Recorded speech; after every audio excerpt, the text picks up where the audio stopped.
नमस्कार, the typewriter में आप सभी का स्वागत है। मैं प्रशांत सरीन इस वक्त एक बड़ी जानकारी लेकर आप सभी जम्मू कश्मीर वासियों के लिए लाया हूं। जनरल पब्लिक की अगर बात की जाए तो इस वक्त कुछ remedial measures ministry of finance द्वारा यहां पर लिए गए हैं।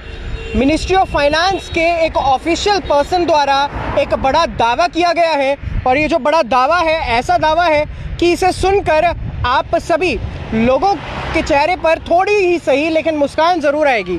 हम सब जानते हैं कि मॉनसून का सीज़न अब जो है लगभग जा चुका है और इस मॉनसून के चलते हम सब जानते हैं कि जिस तरीके की त्रासदी, चाहे हिल स्टेशंस की बात की जाए या फिर तमाम जितने भी हमारे नॉर्थन इंडियन स्टेट्स हैं उनकी बात की जाए, तो जिस तरीके की तबाही देखने को मिली थी उसके चलते सब्जियों की जहाँ तक बात की जाए तो सब्जियों की जो प्राइजेज़ हैं उनमें बहुत ज़्यादा हाइक हुआ था। अब ये हाइक इस कदर हुआ था कि जो प्राइसेस हैं टमाटर के उन्होंने 200 रुपये पर केजी तक जो है छू ली थी। इसके अलावा जो प्राइसेस थी तमाम वेजिटेबल्स की या तमाम सब्जियों की उनमें भी इजाफा हुआ था। लेकिन अब अगले महीने से अगर देखा जाए इन तमाम सब्जियों की प्राइसेस की बात की जाए तो ये प्राइसेस बहुत जल्द घट सकती हैं, इसकी आशंका लगाई गई है। और मिनिस्ट्री ऑफ फाइनेंस द्वारा ये दावा किया गया है कि जैसे ही अगले महीने नई फसलें निकलने वाली हैं, सब्जियों के दाम जो है वो गिर जाएंगे और आम जनता को जो है रिलैक्सेशन इस सब से मिलने वाला है। लेकिन इस सब के चलते एक और जो है कहीं ना कहीं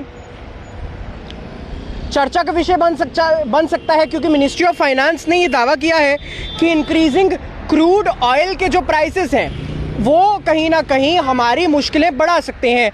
हाउएवर अभी तक जो क्रूड ऑयल के प्राइसेस हैं वो $90 पर बैरल जो है मिल रहा है। इससे कम भी होता है और इससे ज़्यादा भी कई बार हो जाता है, लेकिन लगभग यही प्राइस रहता है। लेकिन अब मिनिस्ट्री ऑफ फाइनेंस द्वारा ये दावा किया गया है कि आने वाले वक्त में क्रूड ऑयल की प्राइसेस जो है बढ़ सकती हैं, जिससे कि पेट्रोल के दाम में इजाफा हो सकता है, डीजल के प्राइसेस में हाइक हो सकता है। उससे जनरल पब्लिक को बहुत ज़्यादा नुकसान झेलना पड़ सकता है। लेकिन अभी सबके बावजूद कई चीज़ें ऐसी हैं जिसके चलते मिनिस्ट्री ऑफ फाइनेंस दिन रात एक कर रही है और दिन रात काम कर रही है, मशक्क़त कर रही है।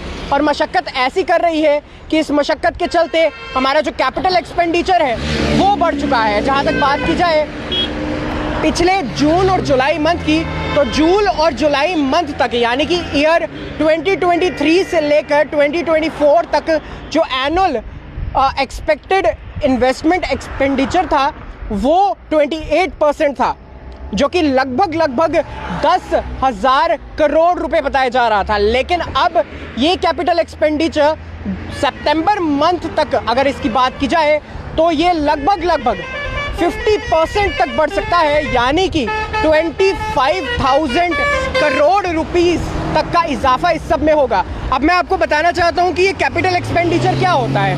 कैपिटल एक्सपेंडिचर वो एक्सपेंडिचर है जो मिनिस्ट्री ऑफ फाइनेंस या फिर सेंटर जो है इक्विपमेंट्स के ऊपर खर्चा करता है। और ये इक्विपमेंट्स के ऊपर खर्चा करने का मतलब ये होता है कि जितना इन इक्विपमेंट्स के ऊपर, इनके कंडीशनिंग के ऊपर जितना पैसा खर्च किया जाएगा, उतना ही कहीं ना कहीं जो लोन्स और तमाम हमारी जो मशीनरी सेक्टर की जो प्राइसेस होती हैं वो कम हो जाती हैं। आपको बता दें कि लोन्स का जो है इंटरेस्ट जो है वो घट जाएगा इस सब के चलते। लेकिन बड़ी जो खबर है इस वक्त की वो ये है कि आने वाले वक्त में मिनिस्ट्री ऑफ फाइनेंस द्वारा ये दावा किया गया है कि जो डेली एक्सपेंडिचर की चीज़ें हैं, यानी कि जो आम जनता को रिलैक्सेशन दे सकती हैं, वो है हमारी सब्जियां और डेयरी प्रोडक्ट्स। लेकिन कहीं ना कहीं जिस चीज़ का आम जनता को खमियाजा भुगतना पड़ सकता है वो है क्रूड ऑयल के प्राइस, क्योंकि हम सब जानते हैं रशिया और यूक्रेन के जो इस तरीके से संबंध आपस में ख़राब हुए हैं और जिस तरीके से वॉर उनके बीच में लगातार चल रहा है, उसके चलते क्रूड ऑयल का प्राइस ग्लोबल लेवल पर इफ़ेक्ट किया है और इसका खामियाजा कहीं ना कहीं ग्लोबल तरीके से इफ़ेक्ट हुआ है और पूरे वर्ल्ड के ऊपर इसका खामियाजा जो है पूरे वर्ल्ड को भुगतना पड़ा है।